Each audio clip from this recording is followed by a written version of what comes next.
Dear students of UP Board Class 10th English Reader, today our topic is A Letter to God written by G.L. Fuentes. In this lecture 1 Hindi medium lecture आज आप इस chapter A Letter to God का अध्ययन करेंगे जिसको G.L. Fuentes ने लिखा है। स्टूडेंट्स, इससे पहले कि हम इस चैप्टर को आगे पढ़ना शुरू करें, थोड़ा सा सिनॉप्सिस इस चैप्टर का जान लेते हैं। इस चैप्टर में जो हमारा मेन किरदार है, जो कैरेक्टर है, जो प्रोटेगोनिस्ट है, वह लेंचू नाम का एक व्यक्ति है जो कि एक किसान है और बहुत मेहनती किसान है। वह अपने खेत के विषय में बड़ी बारीकी से सभी कुछ जानता है, लेकिन उसको आवश्यकता है वर्षा की, और जब वर्षा उसकी इच्छा के अनुसार आती है तो वह अपने साथ ओले लाती है, तूफान लाती है और उसकी फसल को बर्बाद कर देती है। और फसल बर्बाद होने के बाद लेंचू की क्या एक्टिविटीज़ हैं जानेंगे आप इस चैप्टर में। आइए शुरू करते हैं। Paragraph number 1। The house, the only house in the entire valley. The house, वह विशेष मकान जिसमें लेंचू रहा करता था। इन द एंटायर वैली, उस पूरी घाटी में। Set on the crest, set means situated, वह बना हुआ था। On the crest, crest means चोटी। Of a low hill, low means निचली, हिल मीन्स पहाड़ी पर।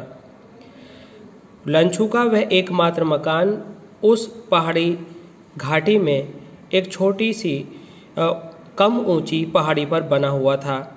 फ्रॉम दिस हाइट, इस ऊंचाई से, one could see the river, कोई भी एक नदी को देख सकता था। एंड द फील्ड, एक खेत को देख सकता था। Of ripe corn dotted with flowers, जिसमें फसल पक चुकी थी। डॉटेड विद फ्लावर्स, और उस फसल पर फूल आ रहे थे। That always promised a good harvest, और ये फूल आना किसी भी अच्छी फसल की निशानी होता है। हार्वेस्ट मीन्स फसल, तैयार फसल। The only thing the earth needed, और वह मात्र बात जिसकी अर्थ को नीड थी, जरूरत थी, वॉज अ डाउनपोर, वो थी बारिश। और एटलीस्ट अ शावर, और कम से कम वर्षा, बूंदाबांदी। थ्रू आउट द मॉर्निंग, पूरी सुबह। Lencho who knew his fields intimately means closely, और लेंचू जो अपने खेतों को बड़ी गहराई से जानता था। थ्रू आउट द मॉर्निंग, पूरी सुबह। हैड डन नथिंग, उसने कुछ नहीं किया। एल्स, कुछ भी। बट सीन द स्काई, बल्कि आसमान को ही देखता रहा। टूवर्ड्स द नॉर्थ ईस्ट दिशा में, उत्तर पूर्व दिशा में। Now we are really going to get some water woman, Lencho ने अपनी पत्नी से कहा कि हम, लगता है कि निश्चित रूप से कुछ पानी हासिल करने जा रहे हैं, अर्थात वर्षा होने वाली है। The woman who was preparing supper, वह स्त्री जो शाम का खाना तैयार कर रही थी, उसने कहा यस गॉड विलिंग, हाँ अगर ईश्वर ने चाहा तो।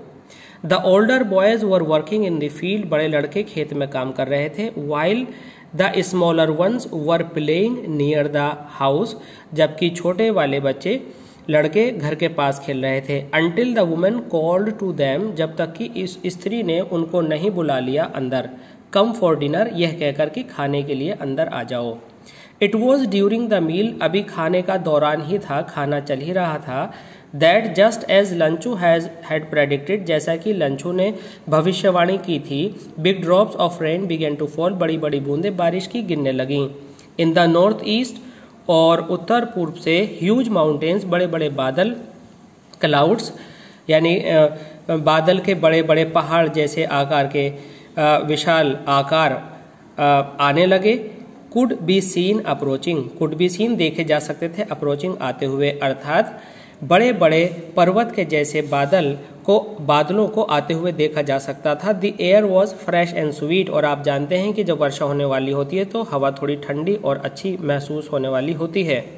The man went for no other reason, वह आदमी बिना किसी कारण के, then to have pleasure of feeling, बल्कि आनंद लेने के लिए, फीलिंग इस अनुभूति का, the rain on his body, अपने शरीर पर वर्षा का, अर्थात यह आदमी अपने शरीर पर वर्षा का आनंद लेने के लिए बाहर निकला। And he returned, he exclaim, और जब लौटा तो वह बोला, these are rain drops falling from the sky, ये जो बूंदें गिर रही हैं ये रेन ड्रॉप्स नहीं हैं, बल्कि दे आर न्यू कॉइन्स, ये तो नए सिक्के हैं। The big drops are of 10 cent pieces, बड़े सिक्के 10 सेंट के पीसीज हैं। पैसे बड़े जो बूंदें हैं बारिश की वह 10 पैसे के सिक्के के समान हैं। And the little ones are fives, और छोटी छोटी बूंदें 5 पैसे के सिक्के के जैसी हैं। स्टूडेंट्स, इसका अगला भाग आप देखेंगे लेक्चर 2 में। थैंक्स।